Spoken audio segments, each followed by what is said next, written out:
The first time my brother told me I didn't deserve a wedding gift, he said it loud enough for the entire bridal. Sweet to hear. Then he took the envelope out of my hand, my own mother's handwriting on it, and slid it into his suit pocket like it belonged to him. I remember the way everyone suddenly found something fascinating about the carpet, the way my throat burned from swallowing the words I wanted to scream. What my brother didn't know was that I'd already seen what was inside that envelope, and he definitely didn't know I'd brought a return gift, one that would make his wedding reception stop cold. I'm Andie, and my brother Ethan has always been the kind of handsome that makes strangers forgive him before he even opens his mouth. Growing up, he was the golden boy captain of the swim team. Charming at church, the first one to say yes ma'am to the ladies who pinched his cheeks. I was the other one. The girl who got "you're so independent" said to her like it was a compliment, when really it meant, no one's going to help you, so don't expect it. Our mother, Marilyn, didn't mean to do it. I don't think she ever woke up and decided to split her love unevenly. It just happened slowly, like water carving a groove in stone. Ethan needed help with college applications. Mother stayed up late. I needed help paying a deposit for my apartment after graduation. Mother sighed and said, "You'll figure it out, Andie. You always do." When Dad died, that groove became a canyon. We lost Robert Hayes on a rainy Tuesday in October. I remember because I was eating cold noodles at my kitchen counter, and the call from Ethan came in like a siren. By the time I drove to the hospital, Ethan was already in the hallway with his arms folded, looking like a man in charge of tragedy. He hugged Mother first, held her longer, and when I tried to step in, he turned his shoulder so my arms hit air. "Not now," he said under his breath. "Don't make this about you." As if grief had a proper order and I'd shown up without a ticket. After the funeral, Ethan took over everything: paperwork, phone calls, arrangements. He said it was because Mother was too fragile, which was true. But when I asked about Dad's accounts, Ethan smiled and patted my hand like I was an overaged child. "I'm handling it," he said. "Don't worry your pretty little head."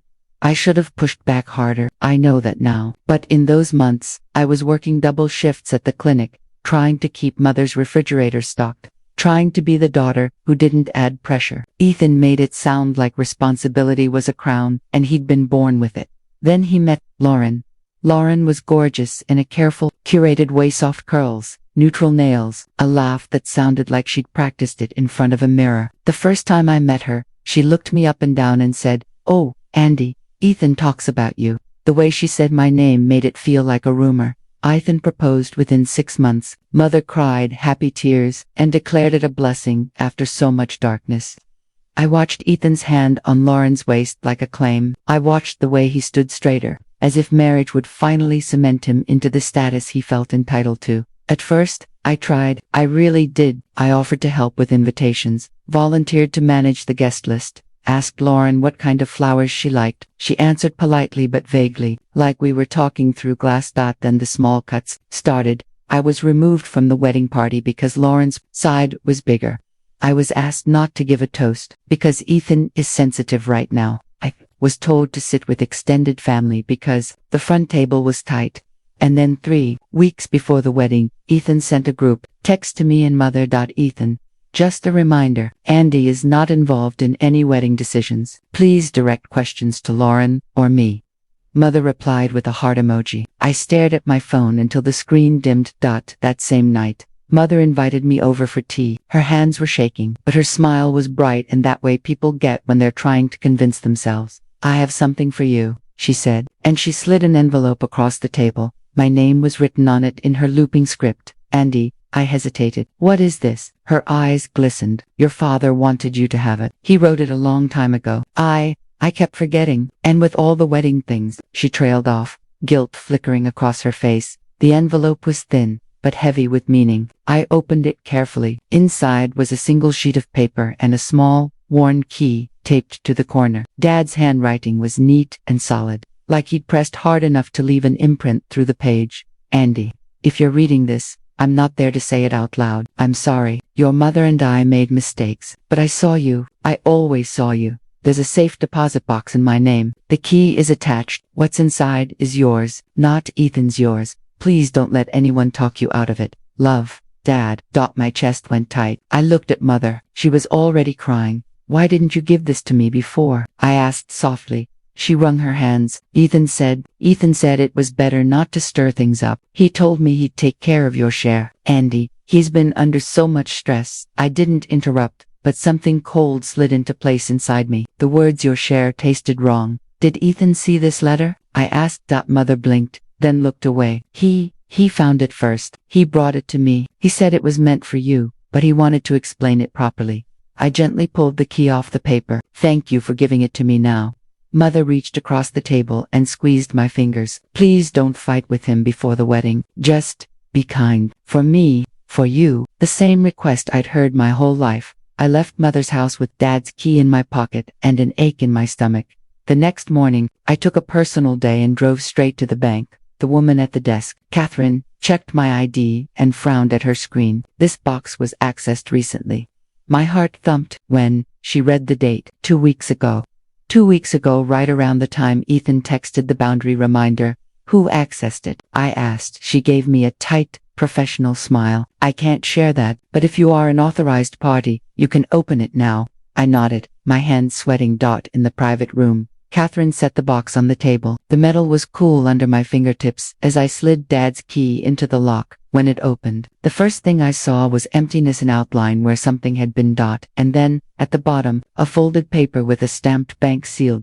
My fingers trembled as I opened it. It was a notarized document titled Transfer of Beneficial Interest. It listed Dad's Aceton, old rental property on Cedar Street that I didn't even know existed, and it stated it was meant to pass to me upon his death. But there was another page clipped behind it, a corrected version. In the second version, the beneficiary name had been typed as Ethan Hayes. 2 different documents, same bank seal, same signatures, except one signature looked like my mother's, and another looked like mine. Only, it wasn't mine. My lungs forgot how to work. Catherine's voice floated from far away. Ma'am, are you all right? I forced myself to breathe. Can you make copies of these? Certified copies. She paused, then nodded carefully. Yes. While she stepped out, I stared at the fake signature. My name was written by someone who didn't respect it enough to learn how I actually sign. A sound started in my throat, half laugh, half sob. I pressed my hand over my mouth and swallowed it down. Ethan hadn't just pushed me aside. He had stolen from me, from Dad, from the last thing my father had tried to give me. When I left the bank, my grief had changed shape. It wasn't soft anymore. It had edges. I didn't confront Ethan right away, not because I was afraid, because I wanted to be smart. I called an attorney recommended by a coworker, Monica Pierce, a woman with sharp eyes and a voice like a clean cut. When I showed her the documents, she leaned back and tapped a pen against her lip. This is serious, Andie. I know, I whispered. Forgery, potential fraud. If he accessed the box without authorization, that's another issue. And if your mother was pressured into signing, she was, I said instantly. I pictured her trembling hands, her need to keep peace at any cost. He's been controlling everything since Dad died. Monica nodded. Then we gather evidence, carefully. So I did. I asked Mother, gently, if she remembered signing anything about Dad's property. She looked confused, then worried, then ashamed. Ethan brought me papers, she admitted, staring at her teacup. He said it was just 2 close accounts. He said you agreed. I didn't, I said quietly. Mom, did you sign my name? Her face crumpled. He told me you were too busy. He said you wanted him to handle it. Andie, I thought I was helping. My anger flared and then softened, because I could see how Ethan had used her love like a lever. Mom, I said, holding her hands, I'm not angry at you, but I need you to tell the truth. If this goes further, you might have to say what happened. Mother nodded, tears slipping down her cheeks. I will, I promise. That night, I sat in my car outside Ethan's house and watched the lights through the windows. I could see silhouettes, Ethan pacing, Lauren's arm gestures sharp as she spoke. Wedding stress, maybe. Or maybe Ethan was scrambling because he knew the box wasn't as empty as he'd wanted. My phone buzzed with a message from Ethan. Ethan, just so you know, you're on thin ice. Don't bring drama to my wedding. I stared at the text until my hands stopped shaking. Then I typed back. Me. I won't bring drama. Ethan, I'll bring a gift. He didn't reply. The week before the wedding, I learned something else. Lauren called me unexpectedly. Lauren called me unexpectedly. Her voice was clipped. Andie, can we meet? We met at a cafe near the venue. Lauren arrived looking flawless but tense, like a violin string pulled too tight. She didn't waste time. Ethan says, "You've been snooping around legal stuff." I sipped my coffee slowly. Did he say why? Lauren's eyes flickered. He said, "You're bitter, that you're jealous." I almost laughed. "Lauren, I don't want your I want what my father left me." Her posture shifted. "What does that mean?" So I told her, the safe deposit box, the documents, the forged signature. I watched her face change from confusion to disbelief to something like fear. "That can't be true," she whispered. "I wish it wasn't," I said. "But it is." Lauren's hands tightened around her cup. "Ethan said he got a property inheritance. He told me it was a blessing. He used it for the down payment on our house."